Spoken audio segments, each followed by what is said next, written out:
Hey, welcome back to Milton Daily Homes. As you can see here, we've got a list of 14 properties, and it's not a bad list today. Kind of, a couple really good ones, a couple, they're okay.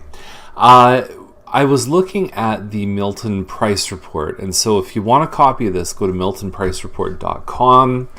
We also send out weekly reports based on kind of what we do here on Milton Daily Homes, but we talk about market values. We talk about supply, demand. We talk about the list of actual sales, real life sales, and we send a little report with you.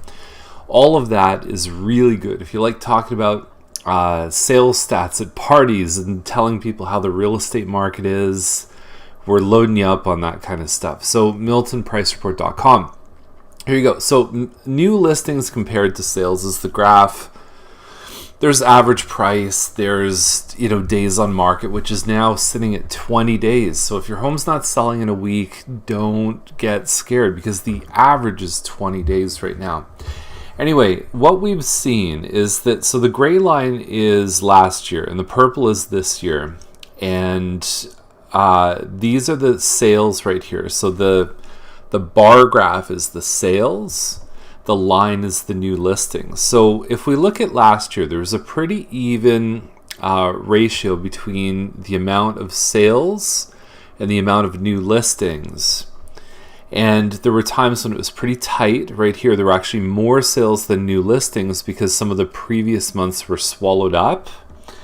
And what we saw this year was it was very, very tight. The tighter these two are between the bar and the line, the more aggressive the market is, the more of a seller's market it is. And it was so tight. And then what happened was at the end of April, things really started to loosen up and we had something like 550 listings peaking out at 650. I actually had to change this graph because we just have never seen these numbers before.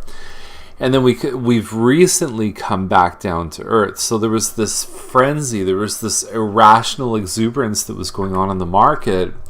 But what we're seeing is this doesn't include the listings that have taken themselves off the market and they're no longer selling.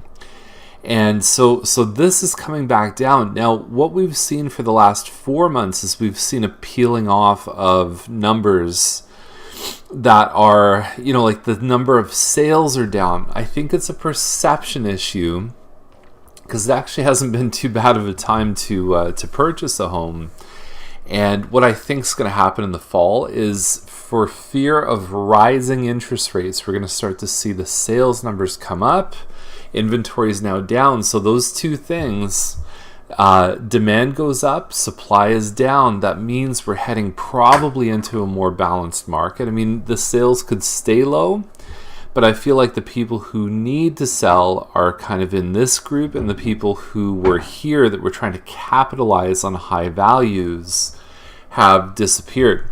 I think it's all relative. I think if you're a buy-sell person who's got a home to sell, maybe it's not worth as much as it was in April or May, but your next home has also dropped in value too. So I think that it's really just about looking at the whole picture, recalibrating your expectations, and looking at, can I get where I need to go? We just had a client who sold her townhouse for $650,000, bought a detached home larger than the townhouse for $710,000. So the price spread was like, we're talking 10% difference. Townhouse to detached home.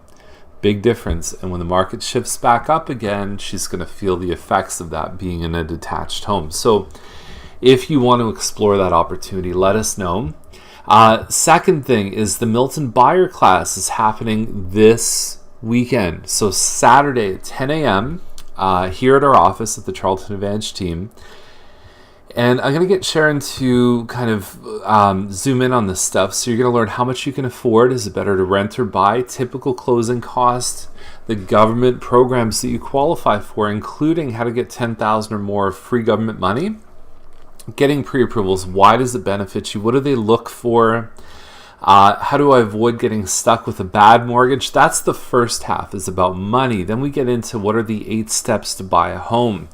How can I guarantee my agent's going to protect my interests? How can I avoid overpaying for a home? What do they do at a home inspection? We have 50 slides that we show you the most important things you should look for. So even if you go to open houses, that you still know what to look for. What are the common issues I should look for? All of that, all the meat and potatoes of the hidden costs, the steps, it's all there. It's Saturday. There's no cost to attend.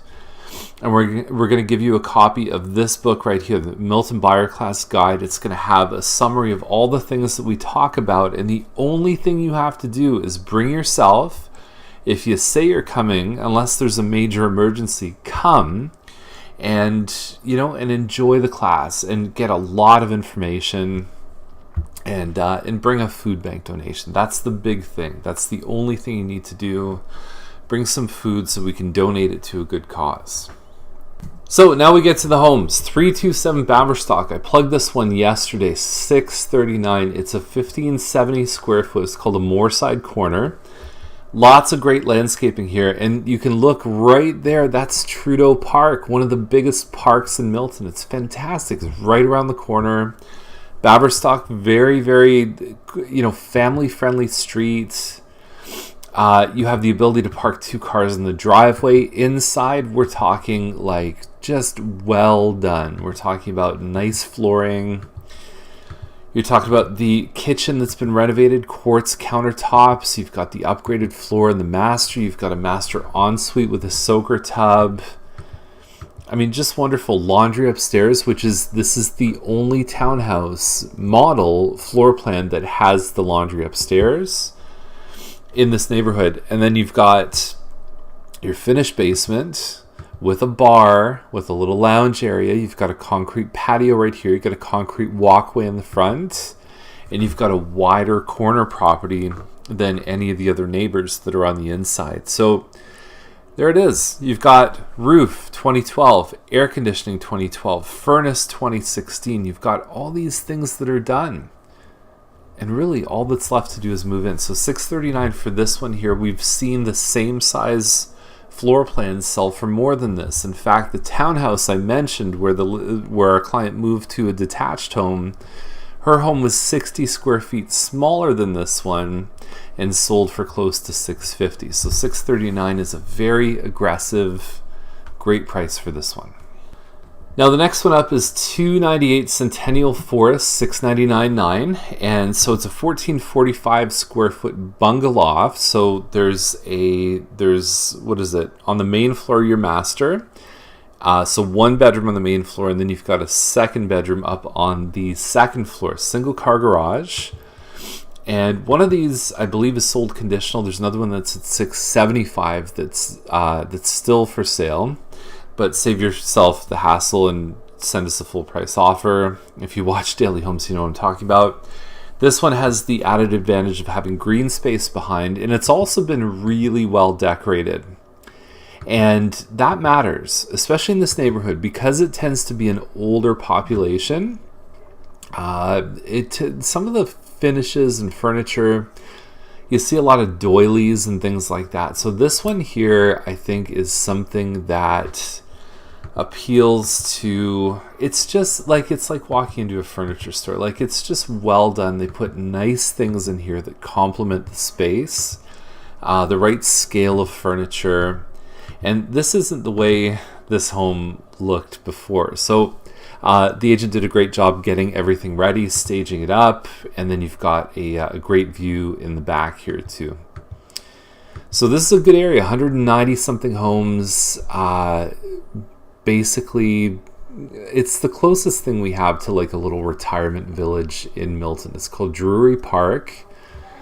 You could walk to the mall. You've got, you're close to, I think, a lot of things that seniors would want. You're not far from the hospital, and it just has a nice community feeling. People get along. There's social clubs and all the rest of it. So it's a great listing. Good price too. They chose the right price. So 909 Farmstead. The interesting thing, if you're paying attention closely, is that instead of getting new pictures, that right there is actually a real estate sign that's been photoshopped to kind of basically just be like, you don't, like, there's this blurry part in front of the house that doesn't exist in real life. That is a real estate sign that's been photoshopped. Pretty funny. Now finally, we have arguably two of the best backyards on the market. The homes are pretty awesome too. Lots of upgrades and finishes. $1.495 million for this one on Minto, and that's your backyard there. I mean, it's pretty spectacular. Very, very nice finished basement. You've got exposed wood beams. I mean, just awesome. And I know I'm going in reverse. Usually I try and go from the first to the last in terms of photos. It's a good floor plan too. This is a unique floor plan. The Coscorp was the builder on this one. 5 bedrooms, and then we go over to this one here on Chambers.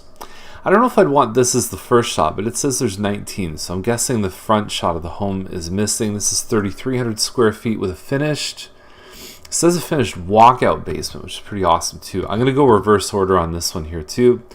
That's the backyard, pie-shaped lot, huge pool right here. Finished basement, there's your, it's probably a walk up. Usually the walkout has a sliding door, but either way, it's still pretty good. It's better than you find in most homes. And fireplace in the master, fireplace in the family room, coffered ceiling, white kitchen. So there it is. That's this home here. Pretty awesome. Let's go back to the first shot there. I kind of like Minto a little bit more. I think this one in Chambers is a little bit bigger than that one on Minto, so there could be a bit of a value exchange there. But they're both beautiful backyards, and that's today's list. So if you have any questions, just reach out to us, and we'll see you again tomorrow with more Milton Daily Homes. Remember, sign up for the price report, and then come to the buyer class on Saturday if you want to learn a whole bunch about buying a home.